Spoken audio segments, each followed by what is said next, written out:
Ok, buenas noches a todos mis hermanos y hermanas que están conectados o que están aquí presentes. Gloria a Dios, tenemos unos cuantos hermanos aquí. Le damos la gloria al Señor por eso, ¿no? Pues continuamos con las clases de... Se oye por el eso, ¿verdad? Se oye. Continuamos con las clases del libro de los Salmos. La semana pasada tuvimos nuestra primera clase que fue como una clase de introducción y de ellos hablamos, por ejemplo, que en hebreo es el libro de los Salmos, se dice Sefer Tehillim, y esto significa libro de alabanzas. Así que en hebreo los Salmos le llaman libro de alabanzas, pero cuando se hizo la traducción de la Septuaginta de hebreo a griego, ellos le pusieron los salmos. Los salmos tienen mucha riqueza, tienen sabiduría, historia, acción de gracia, alabanza al rey, grandeza de Dios y la flaqueza del hombre. La semana pasada dimos un bosquejo de todo esto, pero hoy continuaremos con la clase y vamos a hablar del Salmo 1, el Salmo 2 y si permite el Salmo 3, el tiempo, no sé si lo permita, ¿no? Pero aquí en esta, que tengo que mandárselo a ustedes, no le tiré foto, en esta escala que tengo aquí vemos que los salmos se dividen en 5 secciones. Del 1 al 41 es el libro 1, el libro 2 del 42 al 72, el libro 3 del 73 al 89.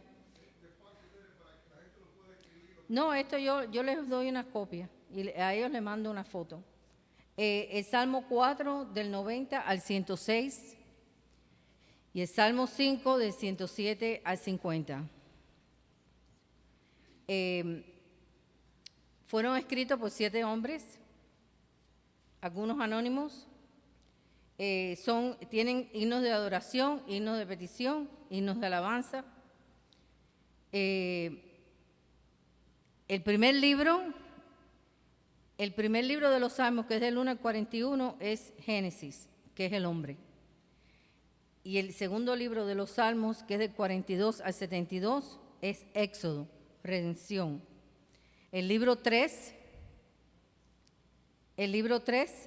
Salmos de 73 al 89, es Levítico, adoración. El libro 4 es del 90 al 106, es Números. Y el último, de 107 a 150, es de Deuteronomio, la palabra de Dios. Así que vemos que los salmos se dividen en 5 libros y cada libro es el Pentateuco. ¿Saben lo que es el Pentateuco? ¿Saben lo que es el Pentateuco? Ok, los 5 primeros libros escritos en la Biblia.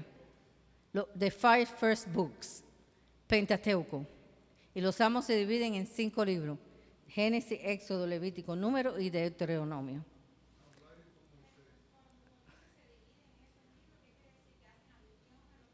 Al hombre, del 1 al 41, del 42 al 72, la redención, del 73 al 89, la adoración, que es Levítico, del 90 al 106, Números, que errantes, que quiere decir cuando los hebreos estuvieron perdidos en el desierto, y el libro 5, Salmos, de 107 al 150, que es la palabra de Dios. ¿Cuál es el salmo que habla sobre la palabra de Dios? Lo estudiamos la semana pasada, yo sé que ustedes no tuvieron, pero alguien por ahí estuvo. El salmo que estudia que es solamente de la palabra de Dios. Un salmo que es bastante largo. El Salmo 119. Cada estrofa de separación de un punto a otro está encabezado por el abecedario hebreo.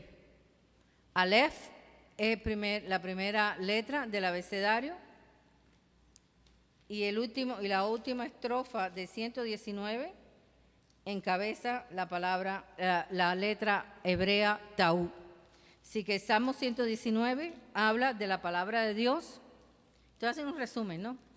Y cada sección, cuando comienza con una palabra, por ejemplo, Aleph es la primera, después en el 9 está Bet, que es la segunda letra del abecedario hebreo. Está en tu Biblia, seguro. Tau es la última. Ok, pues más o menos hablamos muchas cosas la semana pasada, pero si empiezo a recapitular no puedo avanzar hacia la otra clase que la tenemos hoy, que vamos a tratar de dar, no sé si termine, el estudio del Salmo 1, del Salmo 2 y del Salmo 3. Los salmos, para mí y para ustedes, cuando comiencen a profundizar un poquito más en cada salmo, van a ver que son piedras fundamentales para nuestra fe. Nuestra fe se va a solidificar cuando estudiemos y profundicemos en los salmos. Los salmos tienen riqueza, tiene profecía, tiene palabra, tiene diferentes acontecimientos históricos, habla de Cristo. Los salmos tienen mucha riqueza. Los salmos constituye parte regular o constituía parte regular de la adoración de la iglesia primitiva. Y vamos a ver 3 versículos que nos afirman que los salmos son cantos, ustedes saben, son cánticos. Los salmos constituían y en la iglesia moderna algunas veces constituye la adoración en la iglesia primitiva. Nosotros debemos de adorar a Dios con salmos. Pero bueno, la iglesia se ha modernizado y tampoco podemos ir en contra de eso, ¿no?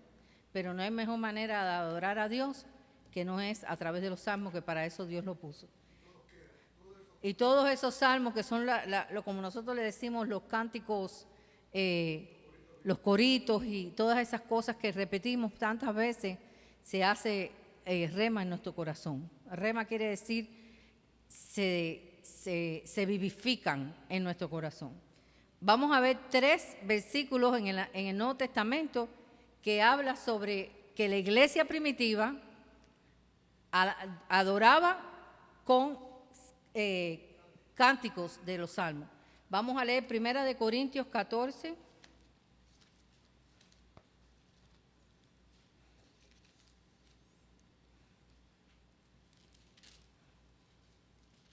Primera de Corintios 14, 26, dice así.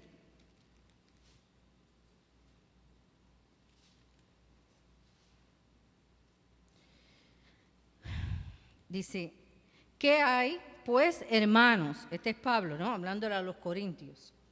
Cuando os reunís, cada uno de vosotros tiene salmo. ¿Viste? Ahí está haciendo alusión Pablo que cuando la iglesia de los corintios se reunían, había cada uno de los que se reunían allí tenían salmos, o sea, alababan al Señor con salmos. Después dice, tiene doctrina, tiene lengua, pero bueno, estamos hablando de salmos. Vamos a Efesios 5, 19.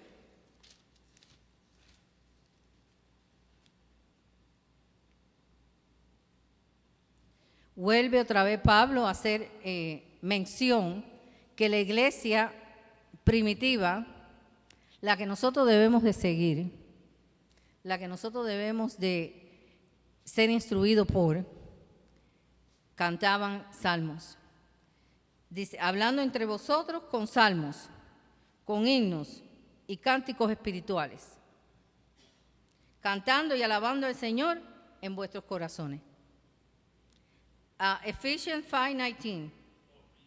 Ya. Ahí Pablo vuelve a hablar que en la iglesia primitiva ellos usaban cánticos, usaban 5:19. 5:19. No, 5:19. Ahí en la iglesia primitiva habían cánticos, himnos, palabras espirituales. esa es la manera que nosotros hoy tenemos que adorar a Dios. De esa manera, no de la manera que el hombre ha manufacturado, que parece un show del mundo en nuestros púlpitos. No es lo que me dice la palabra, como la iglesia primitiva adoraba a Dios. Adoraba con cánticos, con salmos, con himnos espirituales, cantando al Señor con vuestros corazones. No con vuestra mente, sino con vuestros corazones, impactados por el Espíritu Santo. Otro versículo, Colosenses 3, 16.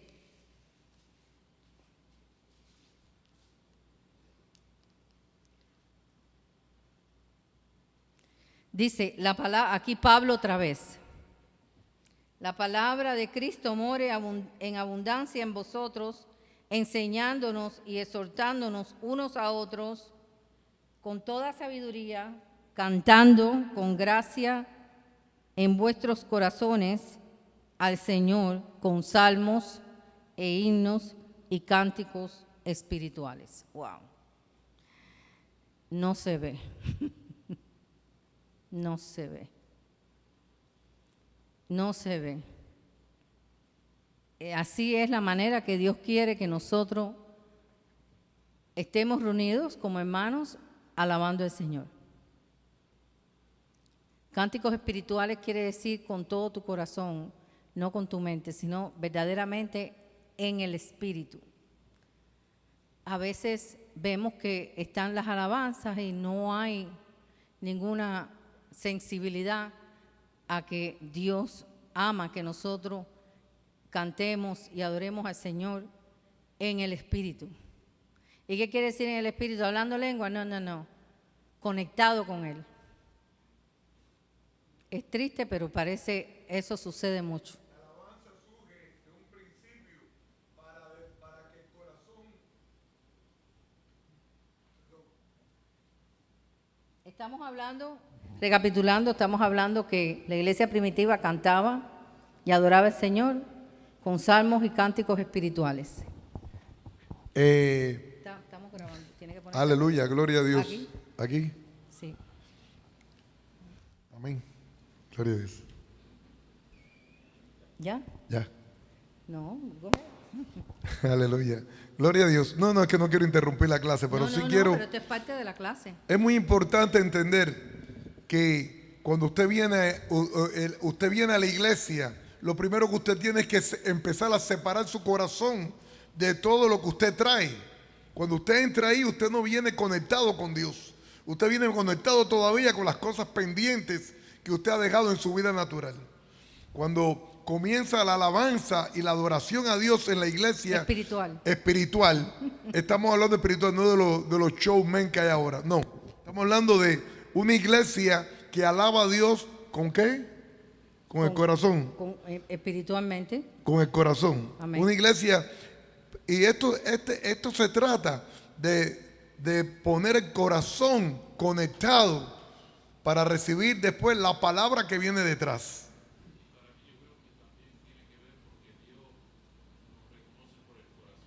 Exacto. Entonces toda la alabanza y todos los cánticos que salen de la mente y no del corazón. Tiene que salir del corazón porque es lo que Dios mira. Amén. Es lo que Dios mira de nosotros. Es muy importante. A veces veo que está la adoración, una adoración que se siente la presencia de Dios y la gente no abre su boca a alabar, porque cuando tú alabas a Dios, wow, es como si estuvieras recibiendo oxígeno en tu espíritu. ¿Qué versículos más importantes, Wow. ¿no? Para recapitular, para darnos cuenta cómo está la iglesia hoy. ¿De acuerdo? No te lleves el micrófono porque a veces se desconecta esto. Bueno, sí, ponte ahí, cerca. ¿Cómo está la iglesia hoy en cuanto a su manera de alabar al Señor?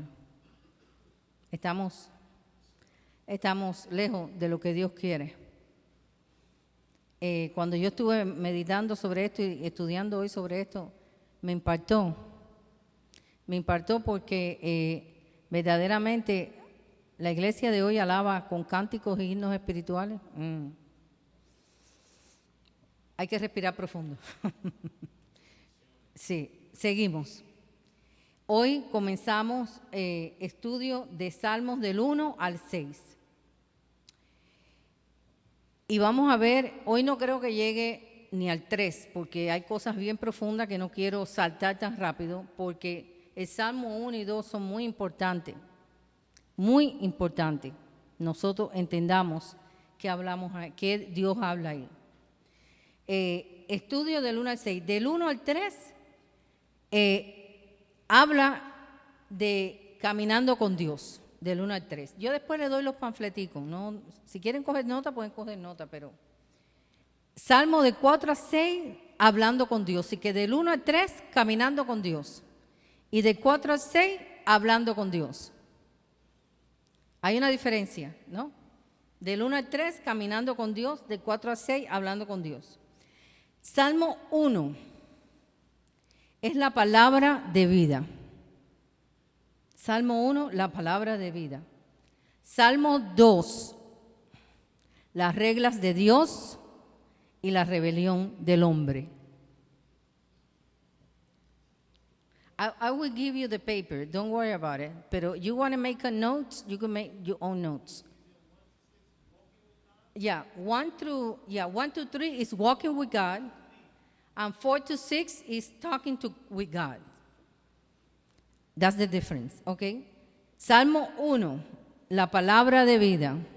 Salmo 2, las reglas de Dios y la rebelión del hombre. Y lo vamos a ver. Salmo 3, la ayuda de Dios.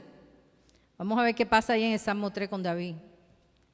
Salmo del 4 al 5, oraciones a tiempo. Y Salmo 6, respuesta a tiempo.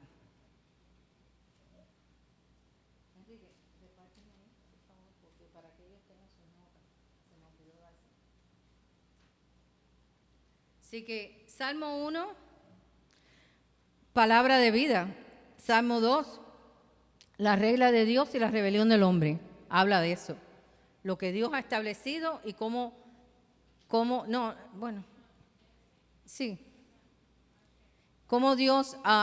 que Dios ha establecido y cómo el hombre se rebela contra esto. Es el Salmo 2 y vamos a verlo. Salmo 3, la ayuda de Dios. Salmo de 4 a 5, oraciones a tiempo. Y Salmo 6, respuesta a tiempo. Vayamos al Salmo 1 en la Biblia. Así que hoy es del 1 al 6, no creo que llegue ni al 3, pero vamos a tratar. Ya, Salmo 1.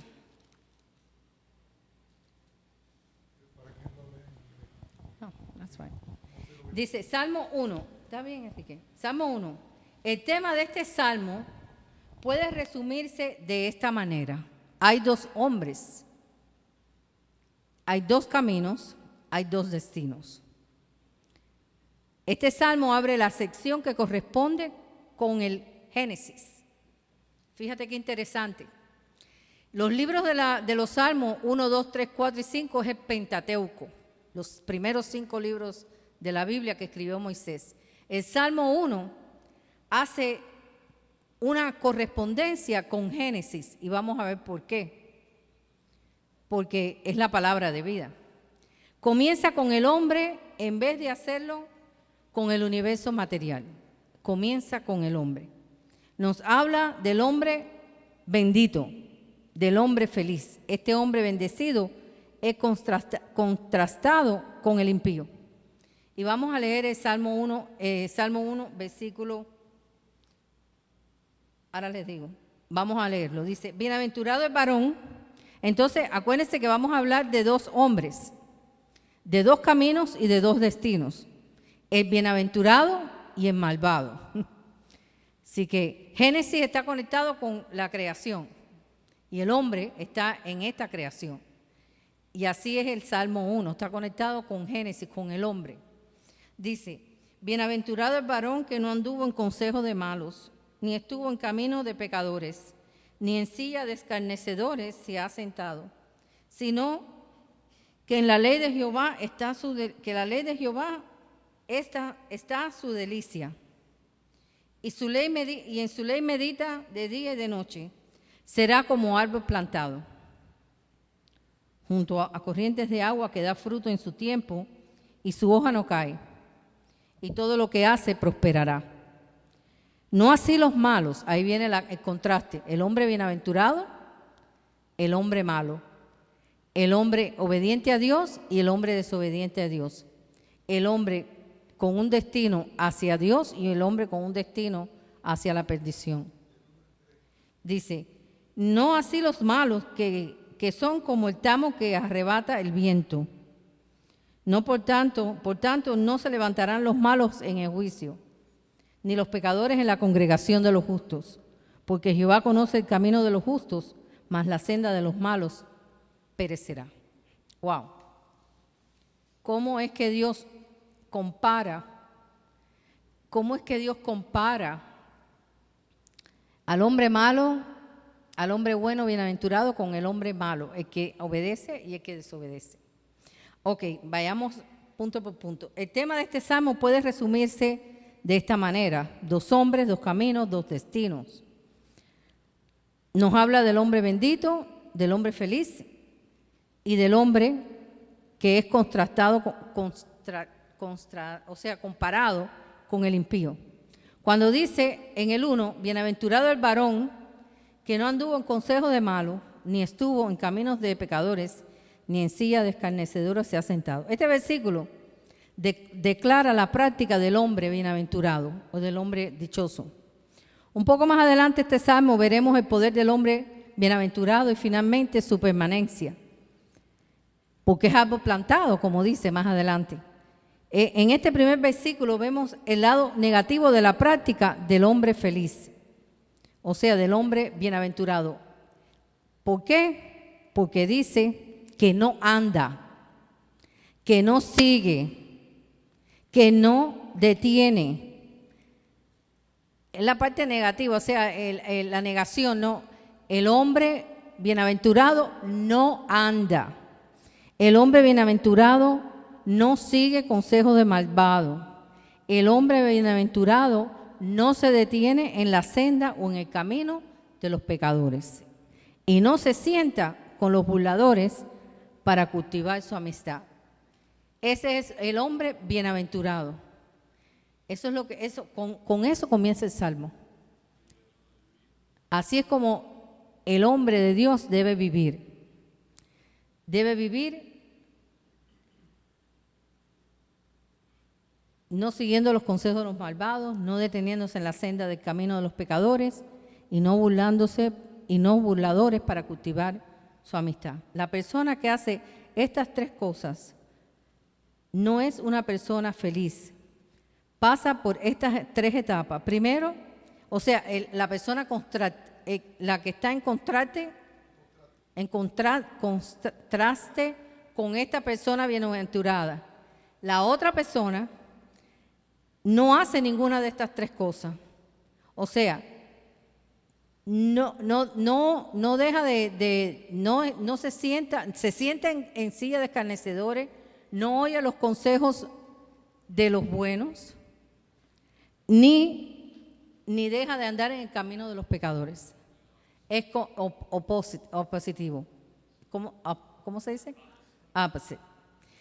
Dice, esta persona que no es feliz, que no es bienaventurada, pasa estas 3 etapas. Primero, se asocia con los malos. Luego, comparte el camino con los pecadores y después se unen con los que blasfeman contra Dios. Wow. Aquí el Salmo 1 es maravilloso porque es como un retrato o un espejo. ¿Quiénes son los que verdaderamente aman a Dios y quiénes andan en los caminos no agradables a Dios? Hacen todo lo contrario del bienaventurado. ¿Cómo es que dice en inglés? En inglés, Salmo 1. Ponle el... A mí me encanta el inglés también. Bless. So the way of the righteous and the end of the ungodly. Blessed is the man who walks not in the counsel of the ungodly, nor stands in the path of sinners, nor sits in the seat of the scornful, but his delight is in the Lord of the Lord, and his law he meditates day and night. He shall be like a tree planted by the rivers of water, that brings forth its fruit in its season, whose leaf also shall not wither, and whatever he does shall prosper. Qué lindo, ¿no? Bello. Wow. It's beautiful. El Señor nos dice que el hombre que anda en estos caminos, todo lo que haga prosperará. Y Aleluya. verdaderamente, eso es lo que acontece con el hombre verdadero de Dios. El hombre verdadero de Dios dice que es piadoso y se caracteriza por la justicia, el amor y hacer la voluntad de Dios. Completamente. Y entonces da una estabilidad en tu vida. Se separa del mundo. Exactamente. Ahora vayamos aquí donde dice el 2, dice, sino que la ley de Jehová está, sino que en la ley, perdón, sino que en la ley de Jehová está su delicia. Se deleita en las cosas del Señor. Se dice que medita de día y de noche. Ahora, hay algo aquí muy interesante que encontré. Y lo voy a leer exactamente como lo encontré. Esto no es mío, esto es de alguien que escribió sobre este específico versículo. Dice, sino que en la ley del Señor está su delicia y en su ley medita de día y de noche. Hay un hombre o una mujer cualquiera que estaba poseído por los demonios, dice. Pero cuando los demonios salieron de este hombre limpió su vida. La morada de su vida había quedado adecentada, adornada, y él pensó que todo estaba bien y en orden. Ustedes saben esto en la Biblia, ¿verdad? Que dice que cuando la casa uno la limpia, o sea, tu vida tú la limpias de demonios, porque recibes la palabra de Dios, la casa está limpia. Pero si no entra el Espíritu Santo, tú la puedes limpiar, pero si tú no le das entrada, porque tu corazón no es sincero al Espíritu Santo, entonces suceden cosas. Dice, finalmente, pero el demonio aún la controlaba. Finalmente el demonio anduvo vagando por los alrededores sin poder encontrar un lugar donde quedarse. Se cansó de viajar y entonces regresó. ¿Cómo no hemos visto mucho esto? En personas que la ley del Señor no es su delicia, porque verdaderamente no se entregan a la devoción a Dios.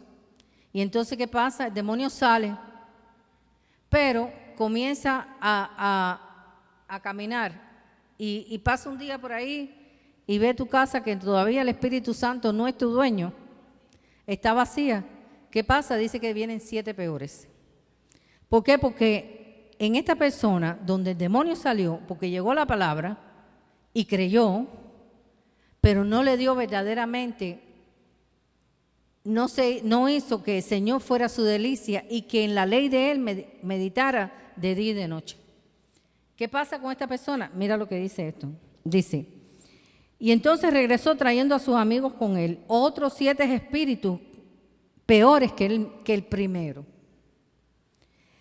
Y dice que el estado de esta persona va a ser peor que el primero. Dice, y se nos dijo que en el último estado del hombre era peor que el primero.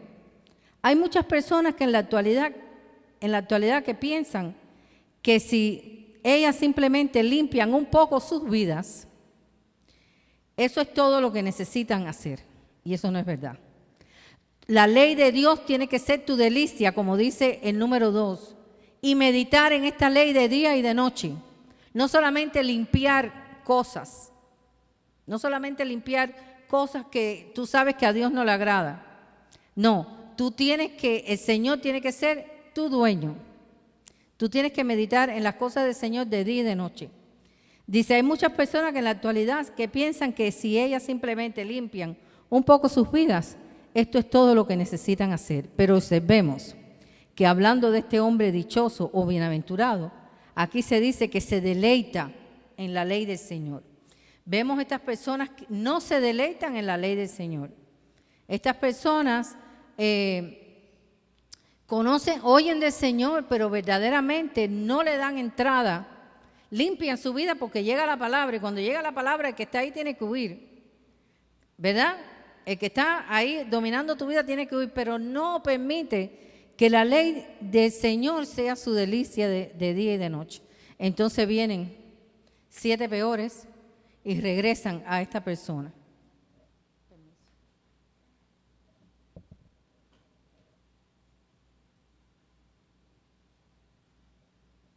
Y entonces dice que el estado de esta persona es peor que como comenzó.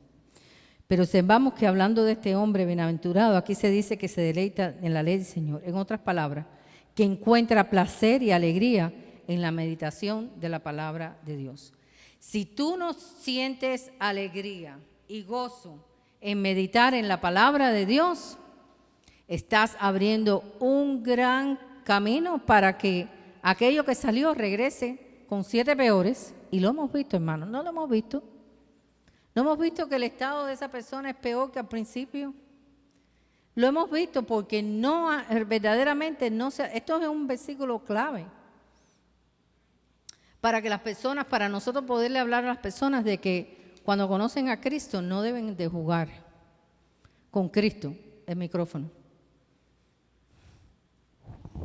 Si no estoy equivocado, Pablo habla de eso en 1 Corinthians cuando le está hablando a la iglesia. Es como un bebé con leche de mamá y llega a un punto que uno tiene que madurar en la palabra. Madurar en tus caminos. Sí, tu camino. Que la ley de Dios sea tu delicia de día y de noche. Amén. Y no jugar a ser cristiano. Porque cuántas veces hemos visto, yo lo he visto muchas veces, que entonces ya después, nunca más, hermano, nunca más regresan. Nunca más. ¿Por qué? Porque de Dios nadie se puede burlar. Han caído de la gracia. Han caído de la gracia. Sí. Y su corazón se ha endurecido. Claro, claro, porque vienen 7 peores. Entonces vamos a hablar de que salvo siempre salvo, ¿no? ¿No? No. Ok. Sí, claro. Ahora, vamos a hablar del poder del hombre bienaventurado. El hombre bienaventurado tiene poder. ¿Dónde obtiene esta persona su poder? Leamos el versículo 3 de Salmo 1. Así que el hombre bienaventurado tiene poder, se deleita en la ley de Jehová de día y de noche. Es su delicia. Es un deleite buscar de las cosas del Señor. No es porque te obliguen, no es porque tienes que venir, no porque, sino es un deleite. Es un deleite. Entonces, este hombre, al deleitarse en la ley de Jehová, hacerla su primordial cosa de su vida, este hombre tiene poder y es bienaventurado. Lo dice en el 3, dice, será como árbol plantado junto a corrientes de agua que da su fruto a su tiempo y su hoja no cae y todo lo que hace, ¿qué dice? Y todo lo que hace, ¿qué dice? Y todo lo que hace prosperará. Todo lo que hace prosperará. No habrá doblez, no habrá incertidumbre, no habrá duda, porque el bienaventurado, este que se deleita en la ley de Jehová de día y de noche, recibe poder de Dios. Definitivamente recibe poder de Dios. Y claro, al tener conocimiento, porque se deleita en la palabra, se nutre y es un árbol plantado. Mira lo que dice. Será como árbol plantado junto a las corrientes de agua que da su fruto a su tiempo y su hoja no cae y todo lo que hace prosperará. Todo el hombre bienaventurado, el que se deleita en la ley de Jehová de día y de noche, su vida prosperará. Será como árbol plantado junto a agua de corrientes. O sea, recibirá sabiduría constantemente de Dios. Y dice que el principio de toda sabiduría es el temor a Jehová. Y no es temor de miedo, sino es temor de no vivir de acuerdo a la voluntad de Dios. Ese es el temor que habla Dios. No vivir de acuerdo a la voluntad de Dios. Ese es el temor. Ahora dice, y por cierto, ¿dónde obtiene esta persona su poder? La obtiene directamente de Dios, porque se deleita en su palabra de día y de noche. Pero ¿qué significa concretamente esos ríos de agua? Pues concretamente esos ríos de agua significa, ¿qué tú crees que sean esas corrientes de agua que alimentan a este hombre bienaventurado? ¿Qué crees que sea?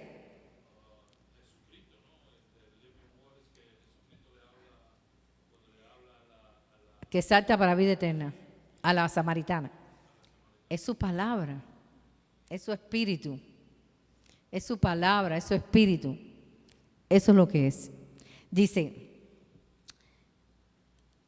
este living water, esta agua de cual un hombre bienaventurado está plantado, representa la palabra de Dios, representa el Espíritu de Dios, porque donde está la palabra está el Espíritu de Dios, porque la palabra es el Espíritu de Dios. Dice, la lluvia provee bebida y sustento y también produce limpieza.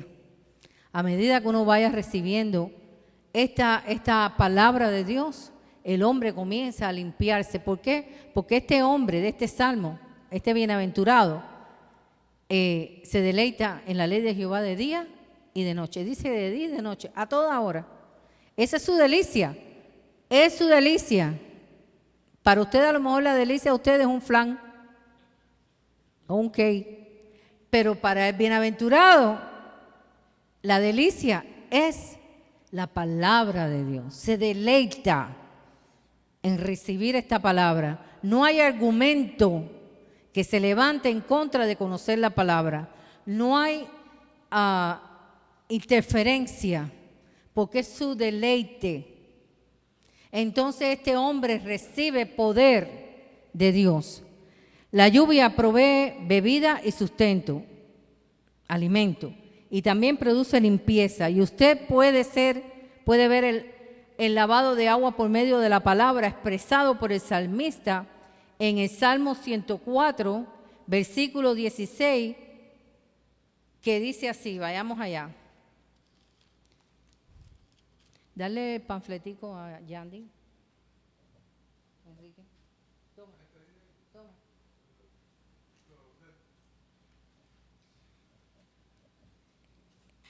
El salmista en el Salmo 104 habla de esto. 104, 16.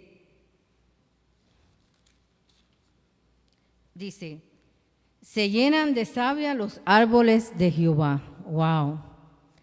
¿Quiénes los árboles de Jehová? Sus hijos, los bienaventurados. Dice, se llenan de savia los árboles de Jehová, los cedros del Líbano que él plantó. Wow. Él es el que planta en este río de agua viva. Que tú, al deleitarte en su palabra, ahí es donde el Señor te planta. Dice que, qué lindo. Ese salmo, ese versículo 16, se llenan de savia los árboles de Jehová, los cedros del Líbano que él plantó. Él nos plantó, él nos sembró en este río de agua de vida. Dice, la savia es la palabra de Dios. Esos árboles que él plantó están bien regados por la palabra de Dios. Además, el hombre dichoso, estamos en la segunda hoja, en the second page, en el último párrafo estamos ahí. Además del hombre dichoso, que es como un árbol plantado a la orilla de un río, se dice que su hoja no cae. Vayamos allá otra vez al Salmo 1. Aparte de que está plantado, que está recibiendo alimento de Dios, que está recibiendo poder de Dios a través de su palabra, porque este bienaventurado se deleita en su ley de día y de noche y medita en ella.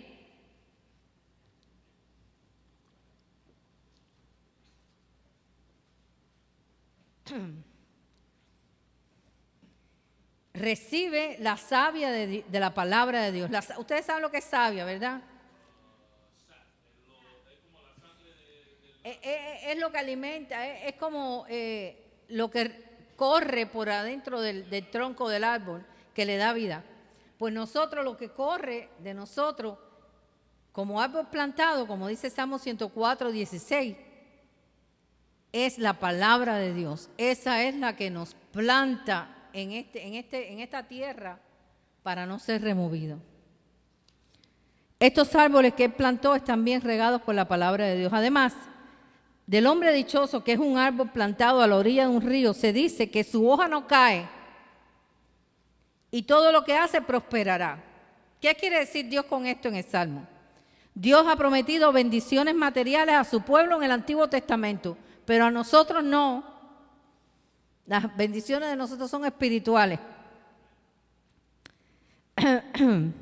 Estimado oyente, si usted la tiene, puede darle gracias por haberle dado más de lo que Él ha prometido. Si tú has recibido bendiciones en esta tierra, como iglesia, como hijo de Dios, como árbol plantado, has sido bendecido por Dios. Pero Dios nunca nos habló de ninguna riqueza, de ninguna prosperidad a nosotros, solamente espiritual. Así como, yo quiero que tú, como le dice, en todo, así como prospera tu alma. Primero es espiritual y después Dios te dará según lo que tú necesites. Dice el ha prometido. Alguien dijo en una ocasión lo siguiente: la prosperidad exterior, si sigue en un andar cercano a Dios, es agradable. Lo importante es tener a Cristo. Así que todo lo que el hombre, todo este hombre plantado en esta agua de corriente, que su hoja nunca cae, es porque verdaderamente son bendiciones espirituales que nos ayudan a ser bendecidos también en esta tierra materialmente. Pero Dios no ha prometido para la iglesia ninguna bendición material. Todo lo que Él nos ha dado ha sido una bendición espiritual.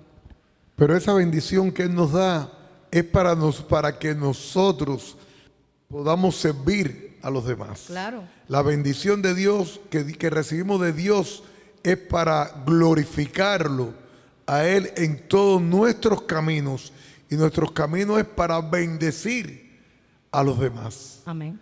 No se puede pensar que Dios nos ha prosperado para que vivamos una vida deleitosamente en este mundo cuando nuestra vista y nuestra esperanza están en los cielos. Exacto. La prosperidad que Dios nos da aquí es para su iglesia, para su evangelio, para su reino, no para ti particularmente. Él quiere que tú prosperes así como prospera tu alma. Él no quiere dejarte un hoyo, Él quiere sacarte del hoyo. Pero las promesas son en lo espiritual. Ahora, la permanencia del hombre dichoso. Vamos a la otra hoja. Observemos la seguridad de los impíos. Leamos los versículos 4 y 5 de Salmo 1. Dice: no así los malos, que son como la paja que arrebata el viento. ¿Hay seguridad en ellos? No. Dice que es como paja que arrebata el viento. Esos son los impíos.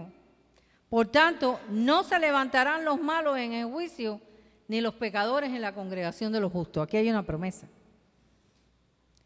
El impío se irá de las congregaciones. El impío no se mantendrá, se irá. Porque se sale, porque no se sostiene.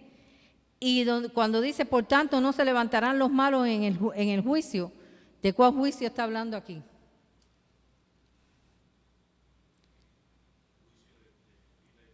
Para la vida eterna, claro, no se levantarán para ese juicio de la vida eterna, porque son impíos.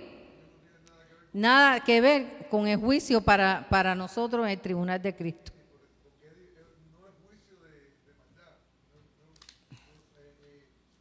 Es bueno aclarar que este juicio no es un juicio para acusar.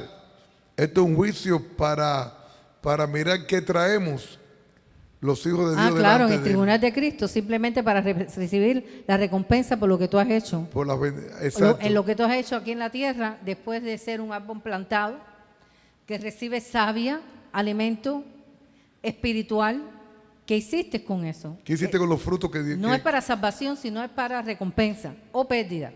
Entonces el impío no tiene nada que ver con ese juicio. No será levantado en el día de este juicio, porque no será resucitado para este juicio.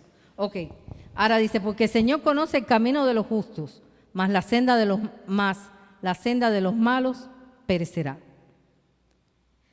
¿Viste aquí el Salmo 1 que hace una comparación entre el hombre bienaventurado y el hombre malo? En todos sus caminos, en todas sus decisiones, en toda su vida. Ahora dice, recordemos los temas del capítulo. 2 hombres, 2 caminos, 2 destinos. Uno se encuentra en un callejón sin salida, conduce a la muerte, el impío. El otro conduce a la vida. Dios es el que dice lo que está bien y lo que está mal. Estamos viviendo en un día en que las personas no están seguras de lo que está mal ni de lo que está bien. Dios sí está seguro y su palabra no cambia. Así que las personas ahora a lo bueno le dicen malo y a lo malo le dicen bueno porque no conocen a Dios. No conocen a Dios. Así que, en resumen, el Salmo 1, la vida de 2 hombres. El que se pierde y el quien es bienaventurado. El que recibe el poder de Dios y el que es como paja, que se lo lleva el viento. Wow, qué triste, ¿no? Como hay personas que van a ser así. Vayamos al Salmo 2. El Salmo 2 es la humanidad. El Salmo 2 es la humanidad del hombre. Una de las características notables de los salmos es que están ordenados sistemáticamente. Están ordenados sistemáticamente. Por eso vamos a estudiarlos sistemáticamente. Para no salirnos del propósito de la enseñanza de Dios en cuanto respecta a los salmos.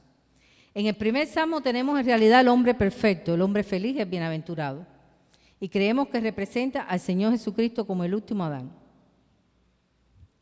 Ahora, en contraste con el hombre perfecto, el hombre dichoso o bienaventurado del Salmo 1, vemos que el hombre rebelde lo que recibe en el Salmo 2. Llamamos a esta sección la sección correspondiente al Génesis en el libro de los Salmos y el paralelismo es sorprendente. Génesis comienza con el hombre perfecto, el hombre feliz en el jardín del Edén. ¿Sí o no?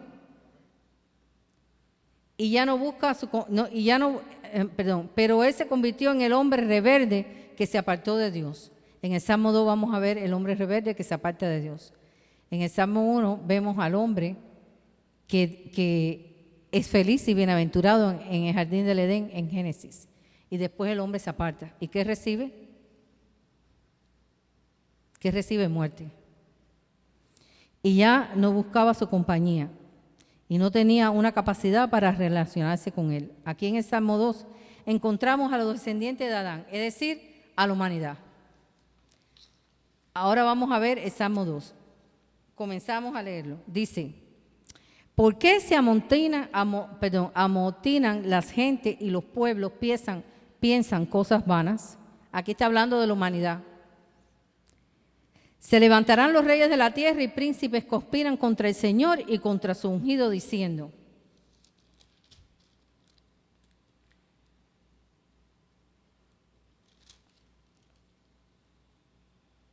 Rompamos sus ligaduras y echemos de nosotros sus cuerdas. ¡Wow! ¡Qué fuerte! Cómo el hombre rebelde está constantemente contra Dios. Cómo se amotinan aquellos hombres que piensan en cosas vanas. Cómo se levantan reyes en la tierra, presidentes en la tierra, que conspiran contra el Señor y contra el ungido de Dios.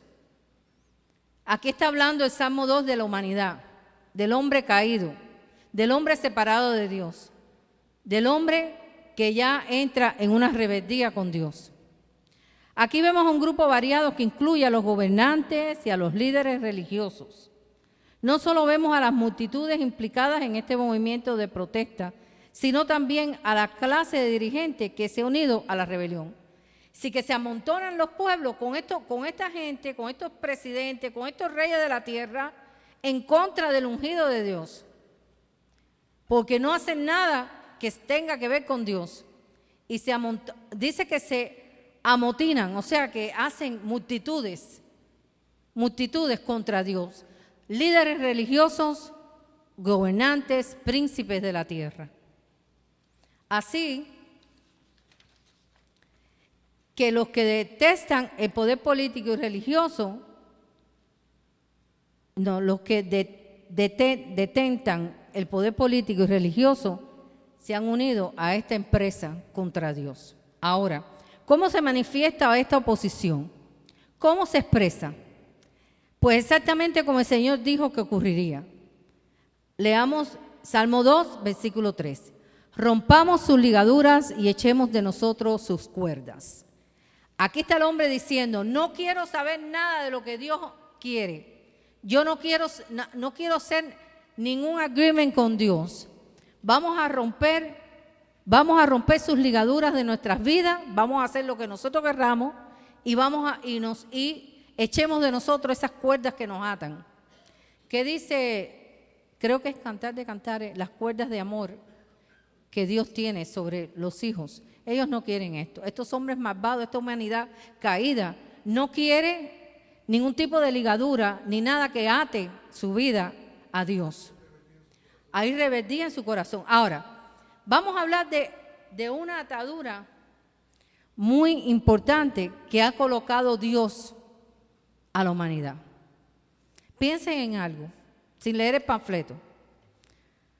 Una ligadura que Dios ha establecido para la humanidad, para el creyente y para el no creyente. Algo que Dios ha establecido que es como una ligadura de Dios, que Dios ha puesto. El matrimonio. El matrimonio viene de Dios, seas tú creyente o no seas tú creyente. ¿Y qué pasa hoy en día, hermano? Amontonémonos y hagamos y quitémonos esta ligadura que nos atas a Dios. No vivamos en fornicación, no hace falta casarse ni establecer un matrimonio. Se amontinan, como dice el Salmo 3 al principio, el Salmo 2 al principio, se amotinan la gente contra esto. Se hace cada día mayor esto. Así que se quieren quitar las ligaduras de Dios, quieren romper lo que Dios ha establecido. Como dice, rompamos sus ligaduras y echemos de nosotros sus cuerdas. No queremos el amor de Dios sobre nuestras vidas. No queremos lo que Dios ha establecido para nuestra sociedad. No queremos lo que Dios Por eso es que estamos como estamos. Porque dice que se amotinan la gente, son montones. No son unos cuantos, son muchos. El matrimonio es una de esas ligaduras que Dios ha establecido para el bienestar de la humanidad. ¿Por qué? Porque cuando el hombre mantiene su matrimonio, los hijos son estables, la sociedad es estable, las enfermedades no acontecen porque tiene un solo hombre, una sola mujer. No hay ni tan siquiera chance de que te contamines con una enfermedad venérea, porque el hombre y la mujer viven en un matrimonio, en una ligadura y en unas cuerdas que Dios ha establecido para la humanidad. Y espiritualmente también, pero estamos hablando más socialmente.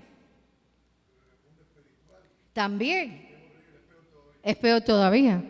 Las mujeres y los hombres hoy no quieren casarse. Quieren vivir una vida sin ligaduras de las que Dios ha hecho y sin cuerdas de los que Dios ha establecido. Cuando yo medité sobre esto me quedé asombrada. Me quedé asombrada de la sabiduría de Dios. Dice, ¿tú querías hablar algo?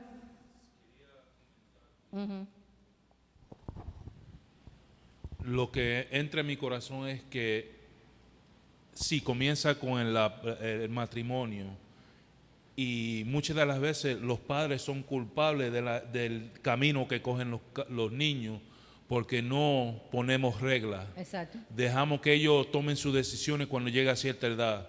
Yo tengo la hija mía, Samantha, 30 años, y yo hasta la fecha le doy reglas porque la vida tiene que tener reglas.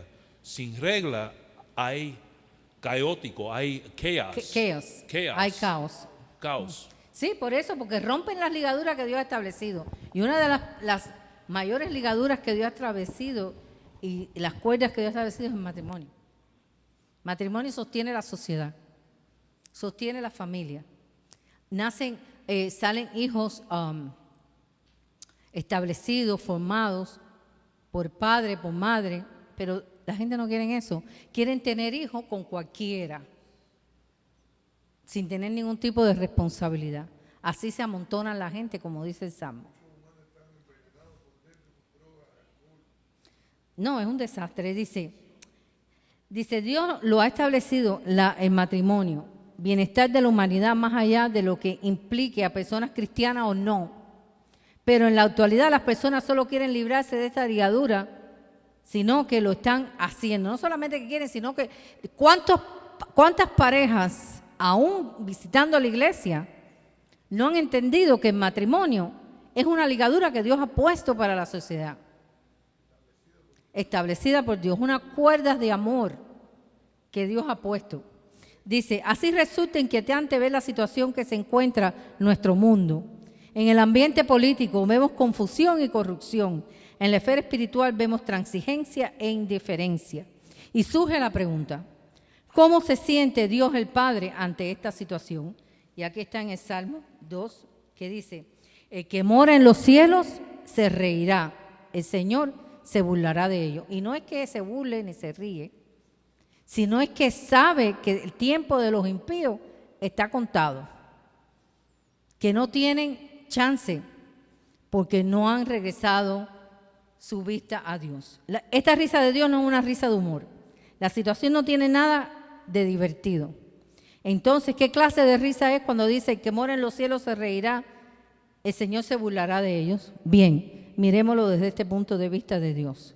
Y vemos al hombre en su pequeñez, como una miniatura presentándose amenazadoramente delante de él, agitando su puño y desafiándole, diciéndole, yo no creo en ti, yo no creo en el matrimonio, yo no creo en nada de lo que tú has establecido, yo hago lo que yo quiero. Esa es la humanidad perdida. De esto habla el Salmo 2, de la humanidad perdida. Luego les hablará en su furor y los turbará con su ira. Este es el Salmo. Aquí el salmista se refiere al juicio que vendrá sobre la tierra. Yo he puesto mi rey sobre Sión, mi santo monte. Dios se está moviendo y avanzando directa y constantemente, sin vacilar e inflexiblemente hacia el establecimiento del trono en que Jesucristo se sentará en esta tierra. Por eso es que el Señor se ríe, pero no porque le da gracia, sino es porque sabe que su tiempo está contado. El Señor Jesucristo, a quien ejecuta todos los decretos de Dios, dice, y entonces el Hijo habla diciendo lo que leemos en este versículo número 7. Vayamos allá al versículo 7. Yo publicaré el decreto. Jehová me ha dicho, mi hijo, eres tú, yo te engendré hoy. Este versículo no se refiere al nacimiento del Señor Jesucristo, sino se refiere al establecimiento de Jesucristo como rey. Y vamos a ver cómo lo dice Pablo en el Nuevo Testamento para clarificar esto. Vayamos a Hechos capítulo 13, versículo 33. Hechos capítulo 13, versículo 33. Vamos a ver lo que dice Pablo sobre este hijo que engendra. No es un hijo que es de nacimiento, no está hablando del nacimiento de Jesucristo, está hablando del hijo que va a reinar. 13:33. Dice, lo cual Dios ha cumplido a los hijos de ellos, a nosotros, resucitando a Jesús, como está escrito también en el Salmo 2, en el Salmo 2. Mi hijo eres tú, yo te he engendrado hoy. Está hablando del establecimiento de Jesús, de la resucitación de Jesús, el establecimiento de Jesús como rey, no como su nacimiento. Hablando como rey, porque aquí lo dice bien claro. Pablo, ustedes saben que Pablo tuvo revelación del cielo. Ahí está, ungido, enseñado por el propio Jesús. Así que ahí lo dice bien claro. Ok, ahora dice en el Salmo 2, versículo 9. Ahora pues, reyes, sed prudentes, admitir amonestación, jueces de la tierra, servir al Señor con temor y alegraos con temblor. Dios en la historia del mundo siempre y sin excepción ha dirigido sus mensajes a los gobernantes de este mundo desde el comienzo con Faraón. Dios dirigió a Faraón en Egipto, cuando José era su primer ministro. Daniel fue el primer ministro de Nabucodonosor en Babilonia y más tarde lo fue de Ciro, rey de Persia. Dios presentó sus mensajes a través de ellos a estos gobernantes. En el versículo 12 podemos leer lo siguiente: honrar al Hijo para que no se enoje y perezcáis en el camino, pues se inflama de pronto su ira. Bienaventurados todos los que en Él confían. Cuando el Señor Jesucristo venga y entre en la escena, todo aquel que no esté afinado con Él será removido. Y entonces Él alzará su cetro y todo el universo resonará su armonía universal.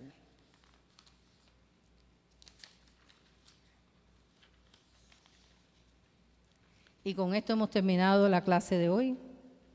Yo creo que es suficiente, ¿no?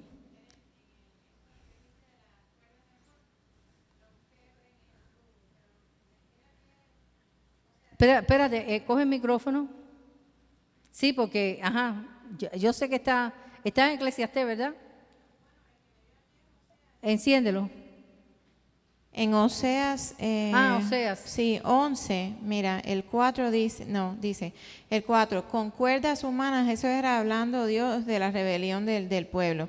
Con cuerdas humanas los atraje, con cuerdas de amor, y fui para ellos como los que alzan el yugo de sobre su cerviz, y puse delante de ellos comida. Entonces, en esta última parte que tú leíste del Salmo 2, que dice, honrad al Hijo para que no se enoje y perezcáis en el camino, pues se inflama de pronto su ira. Aquí también dice, en el verso Oseas 11, el primero fue el 4. Dice, Oseas 11:4 para que lo apunten si quieren. Y en el 8, la segunda parte del 8 dice, mi corazón se conmueve dentro de mí, se inflama toda mi compasión, no ejecutaré el ardor de mi ira. Vuelve a hablar de la ira por causa de este rompimiento con los lazos de Dios. El ardor de mi ira, ni volveré a destruir a Efraín, porque Dios soy y no hombre, el santo en medio de ti, y no entraré en la ciudad. Pero tiene dos de las partes está Salmo en Oseas el capítulo Oseas 11. 4. Gloria a Dios. Qué bueno, gloria al Señor. Bueno, por hoy hemos terminado nuestra clase. Si tienen alguna pregunta, me pueden contactar por teléfono, por WhatsApp. Ok.